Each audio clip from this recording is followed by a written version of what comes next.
முன்னாள் முதலமைச்சர் டாக்டர் ஜெயலலிதா அவர்களின் பிறந்தநாள் நலத்திட்ட உதவிகள் வழங்கும் விழா மாவட்ட செயலாளர் சோமசுந்தரம் தலைமையில் நடைபெற்றது. அதிமுக முன்னாள் பொதுச் செயலாளர் முன்னாள் முதல்வரும் ஆன ஜெயலலிதா அவர்களின் 76வது பிறந்த நாளையொட்டி தமிழகம் முழுவதும் பல்வேறு இடங்களில் பொதுமக்களுக்கு அதிமுக சார்பில் நலத்திட்ட உதவிகளும் பொதுக்கூட்ட பிரச்சாரங்களும் ஈடுபட்டு வருகின்றனர். காஞ்சிபுரம் மாவட்ட அதிமுக சார்பில் ஜெயலலிதா அவர்களின் பிறந்த நாளையொட்டி காஞ்சிபுரம் காந்தி சாலையில் உள்ள பெரியார் தூண் அருகே முன்னாள் அமைச்சர் வி சோமசுந்தரம் ஏற்பாட்டில் பிறந்தநாள் பொதுக்கூட்டம் மற்றும் 500க்கும் மேற்பட்ட ஏழை எளிய மக்களுக்கு நலத்திட்ட உதவிகள் வழங்கும் விழா நடைபெற்றது. இதில் சிறப்பு விருந்தினராக முன்னாள் வருவாய்த்துறை அமைச்சரும் தமிழக சட்டசபை எதிர்க்கட்சி துணைத் தலைவருமான RB உதயகுமார் பொதுமக்களுக்கு இடையே பேசினார். இதில் கழக அமைப்பு செயலாளர் மைதிலி திருநாவுக்கரசு, வாலாஜாபாத் கணேசன், முன்னாள் பாராளுமன்ற உறுப்பினர் பன்னீர்செல்வம், மாவட்ட அவைத் தலைவர் குன்னவாக்கம் கிருஷ்ணமூர்த்தி, மாவட்ட அம்மா பேரவை செயலாளர் KUS சோமசுந்தரம், மாவட்ட இளைஞர்கள் இளம் பெண்கள் பாசறை செயலாளர் VR மணிவண்ணன், அம்மா பேரவை துணை செயலாளர் சிறுவாக்கம் ஆனந்தன், மாவட்ட பொருளாளர் வள்ளிநாயகம், மாவட்ட மாணவர் அணி வழக்கறிஞர் திலகர் குமார், பகுதி செயலாளர்கள் பாலாஜி, ஸ்டாலின், கோல்ட் ரவி, ஜெயராஜ், மாநகராட்சி மாமன்ற உறுப்பினர்கள், மாநகர நிர்வாகிகள், மாவட்ட ஒன்றிய நிர்வாகிகள் என பலர் கலந்து கொண்டனர். ஜாஃபர் சாதிக் அப்படின்னு ஒருத்தன், அவனை பார்த்தா பால் வழியில முகமா தெரியுதான். ஏன்னா உதயகுமார் மொட்டை மண்டை இப்படி சொல்றான்னு நீங்க நினைக்காதீங்க. அப்படி ஒரு ஆளை செட்டப் பண்ணிருக்கிறாங்க. எத்தனை ஆயிரம் கோடி? ஒரு 20,000 கோடி, ஒரு 30,000 கோடி இல்லைங்க. பட்ஜெட்டே போட்டுடலாம், அந்த அளவுக்கு கொள்ளையடிச்சுட்டு போயிட்டான். டெல்லியில அவனை பிடிச்சிருக்காங்க 3 பேர்த்த. பிடிச்ச உடனே NCP உங்களுக்கு தெரியும் அவங்க எப்படி விசாரிப்பாங்க. மாப்பிள்ள மரியாதை தருவாங்க, அவங்களுக்கு மாப்பிள்ள மரியாதை கொடுப்பாங்க. அவன் உள்ளதெல்லாம் சொல்லிட்டு, ஐயா எங்களுக்கு இதுக்கு ஒன்றும் இல்லை, நாங்க வெறும் அம்புதான், வில்லு அங்க இருக்கு அப்படின்னு. வில்லுனா என்னடா, மாஸ்டர் பிரெயின் அப்படின்னு பேர் வைக்கிறாங்க. யாரும் அவன் மாஸ்டர் பிரெயின்னா அவனை கூட்டிட்டு வர்றாங்க.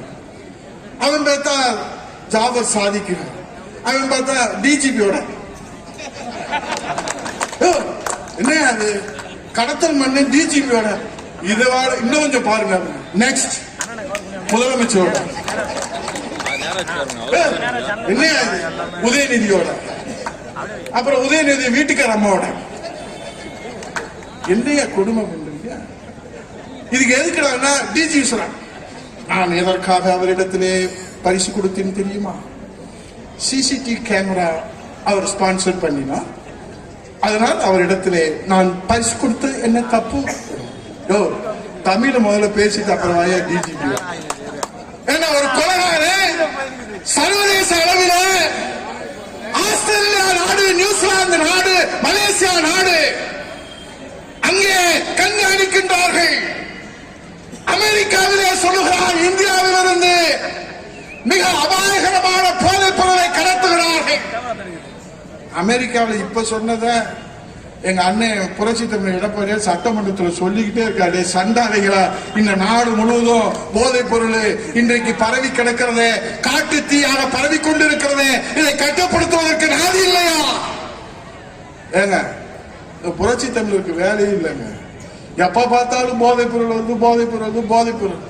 இப்ப உங்க அப்பா அமெரிக்கால இருந்து சொன்னார்ல, யோ கடத்துறான் கடத்துறான் கடத்துறான், போதைப் பொருள் கடத்துறான். உடனே அமெரிக்கா அங்கிருந்து சொல்றாங்க, ஆஸ்திரேலியா கடத்துறான், நியூசிலாந்து கடத்துறான், உணவுப் பொருளுக்குள்ள வச்சு கடத்துறான், தேங்காய் பூவுக்குள்ள வச்சு கடத்துறான். உடனே தான் எச்சரிக்கை ஆகிற மத்திய அரசு NCP விசாரணை எல்லாம் சும்மா சாதாரணமா இருக்காது.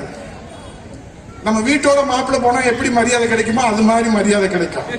அது வீட்டோட மாப்பிள்ளையா போனவங்களுக்கு தான் தெரியும், போகாதவங்களுக்கு தெரியாது. வச்சு குத்து குத்துன்னு குத்தி இருக்கிறாரு. 3 பேரும் சொல்லிட்டாங்க. மாஸ்டர் பிரெயின் சாபர் ஜாதி. உடனே அவனை கூப்பிடுறானே, அவன் அங்க ஒண்ணு இங்க ஒண்ணு இங்க ஒண்ணு 10 சிப்பா மாத்தினான்.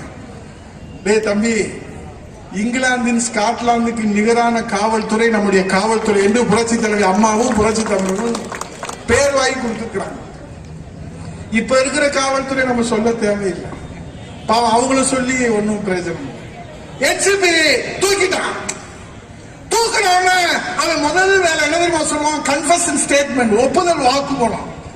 அவன் உட்கார், நீயா சொல்லிட்டேன்னா சரியா இருக்கும். நானா கேட்டேன்னா உனக்கு விவகாரம் இல்லையா, நான் எல்லாத்தையும் சொல்லிடுறேன். அப்படியே எல்லாத்தையும் சொல்லிட்டான். என்ன சொன்னான்னு எனக்கும் தெரியாது, சோமுக்கும் தெரியாது, யாருக்கும் தெரியாது, ஆண்டவனுக்கு மட்டும் தெரியும்.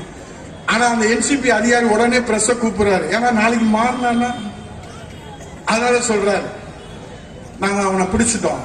சரி, என்ன செஞ்சீங்க? விசாரிச்சோம். என்ன விசாரிச்சீங்க? எவ்வளவு பணம் சம்பாதிச்ச சொல்லியிருக்கான். யார் யாருக்கு கொடுத்த சொல்லியிருக்கான். எங்கெங்க கொடுத்த சொல்லியிருக்கிறான். யார் யார்கிட்ட கொடுத்த சொல்லியிருக்கிறான்.